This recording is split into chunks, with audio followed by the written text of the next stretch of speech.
प्रश्न है, हवा में प्रकाश का वेग कितना होता है? क्या प्रश्न? हवा में प्रकाश का वेग कितना होता है?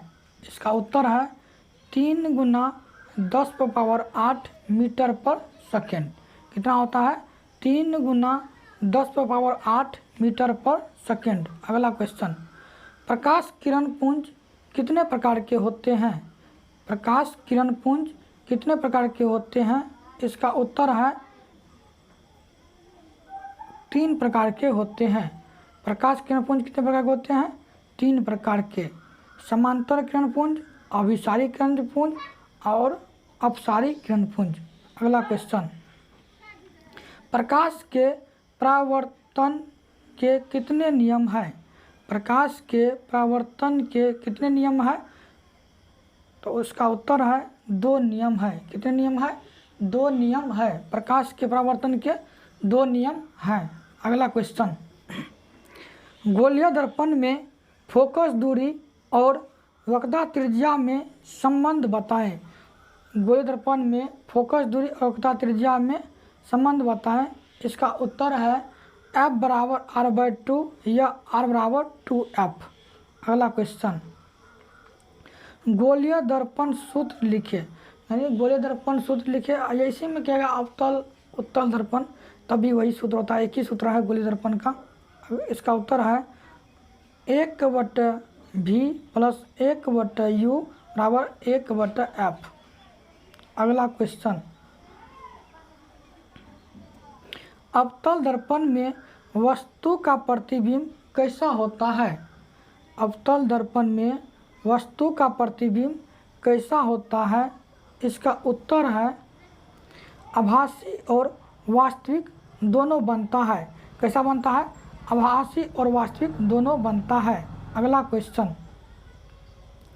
दाढ़ी बनाने के लिए कौन सा दर्पण का प्रयोग करते हैं? दाढ़ी बनाने के लिए कौन सा दर्पण का प्रयोग करते हैं? इसका उत्तर है अवतल दर्पण का प्रयोग करते हैं। किसका? अवतल दर्पण का प्रयोग करते हैं। अगला क्वेश्चन, मोटर गाड़ी में चालक के समीप कौन सा दर्पण का प्रयोग किया जाता है? तो इसका उत्तर है उत्तल दर्पण का प्रयोग किया जाता है। इसी को कहते हैं साइड मिरर में। तो साइड मिरर के रूप में भी उत्तल दर्पण का प्रयोग किया जाता है।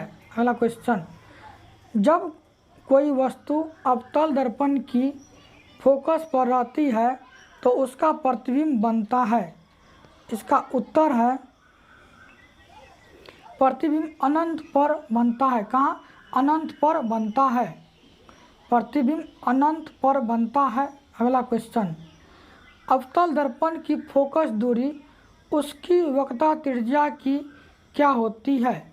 अवतल दर्पण की फोकस दूरी उसकी वक्रता त्रिज्या की क्या होती है? इसका उत्तर है आधी होती है। क्या होती है? आधी होती है। अगला क्वेश्चन, एक अवतल दर्पण की फोकस दूरी 10 सेंटीमीटर है। इसकी वक्रता त्रिज्या क्या होगी? इसका उत्तर है 20 सेंटीमीटर। देखिए, जब अवतल दर्पण में फोकस दूरी देकर वक्रता त्रिज्या मांगेगा तो दोगुना कर दीजिएगा। यदि वक्रता त्रिज्या देकर फोकस दूरी मांगेगा तो आधी कर दीजिएगा। जैसे 40 रहेगा वक्रता त्रिज्या तो फोकस दूरी 20 हो जाएगा। अगला क्वेश्चन, एक अवतल दर्पण की वक्रता त्रिज्या 20 सेंटीमीटर है। दर्पण के सामने ध्रुव से 8 सेंटीमीटर पर एक वस्तु है। इसका प्रतिबिंब बनेगा कहाँ? इसका उत्तर है दर्पण के पीछे बनेगा। कहाँ बनेगा? दर्पण के पीछे बनेगा। अगला क्वेश्चन, दाढ़ी बनाने के लिए उपयुक्त गोलीय दर्पण में सीधा प्रतिबिंब प्राप्त करने के लिए चेहरे को रखना चाहिए।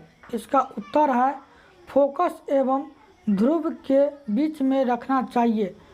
चेहरे को रखना चाहिए कहाँ? फोकस एवं ध्रुव के बीच में। अगला क्वेश्चन, एक अवतल दर्पण में वस्तु की स्थिति ध्रुव और फोकस के बीच है तो उसका प्रतिबिंब कैसा होगा? इसका उत्तर है आभासी और बड़ा होगा। कैसा होगा?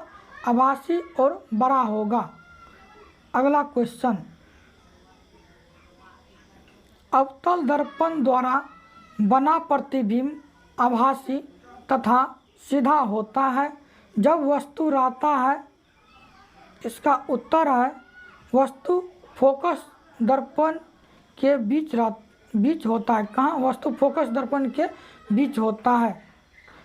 यदि ये वीडियो आपको अच्छा लगा हो तो लाइक, शेयर, कमेंट और इस चैनल को सब्सक्राइब ज़रूर कीजिएगा।